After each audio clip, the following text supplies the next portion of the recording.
आधार अलग अलग हैं, आधार क्या यहाँ पर अलग अलग, और घात कैसी यहाँ पर समान, तब इसका हल कैसे होगा। तो देखो आधार का दोनों को क्या करेंगे हम गुणा, ऐसे कर दो a गुणा b, और दोनों पे घात एक ही लगा देते हैं। जैसे एग्जांपल देखते हैं, जैसे मान लो 3 पे घात 4 गुणा का चिन्ह, अब जब 3 पे घात 4 पे घात आती है यहाँ पर, या 5 लिखते हैं, 5 पे घात 4 आती है। अब देखो यहाँ पर 3, यहाँ पर 5, आधार दोनों के क्या है अलग अलग, पर घात कैसे दोनों की समान, घात कैसे दोनों की समान।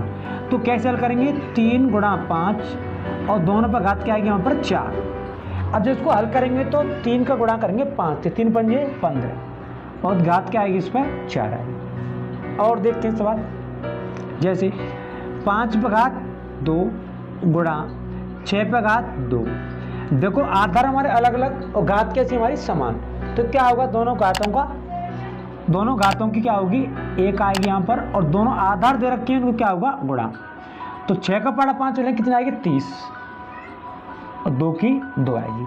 तो ऐसे इस फॉर्मूले के अनुसार करना है हमें। इसका मतलब यह है कि जब आधार अलग अलग हो और घात समान हो तो आधारों क्या करते हैं हम गुणा, और गुणा करने के बाद जितनी संख्या है घात में उसको ऊपर लगाते हैं, उसको फाइनल आंसर मान निकल के आता है। अब देखते हैं अगला तरीका, क्या अगला तरीका हमारा क्या कहता है, a पे घात m और b पे घात m, इसका मान क्या निकल के आता है। अब देखो यहाँ पर करेंगे हम a, नीचे b, और यहाँ पर घात क्या आएगी हमारी m। मतलब नीचे वाली संख्या जो आधार है और ऊपर वाली संख्या दोनों का आधार क्या हो अलग अलग हो, पर दोनों की घात कैसी होनी चाहिए समान। तब क्या करेंगे हम a बटे b, और घात दोनों की हम 1 लाएंगे। जैसे 4 बटे 2 नीचे आएगा 5 बटे 2।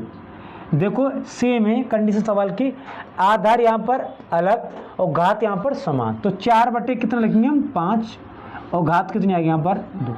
ये आपका फाइनल आंसर निकल के आता है। एक एग्जाम्पल और देखते हैं, जैसे 6 यहाँ पर 9, इस पर भी घात आती है 3 और इस पर भी घात 3।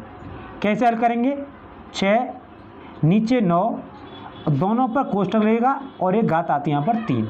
यह फाइनली आपका आंसर निकल के आता है। इसका निष्कर्ष ये निकलता है कि अगर हमारी घात समान हो और आधार कैसे हो हमारे अलग अलग, और वे कैसे हो भिन्न बटे के रूप में हो, तो हमें क्या करना है, दोनों का a बटे b और घात दोनों की 1 रखनी है।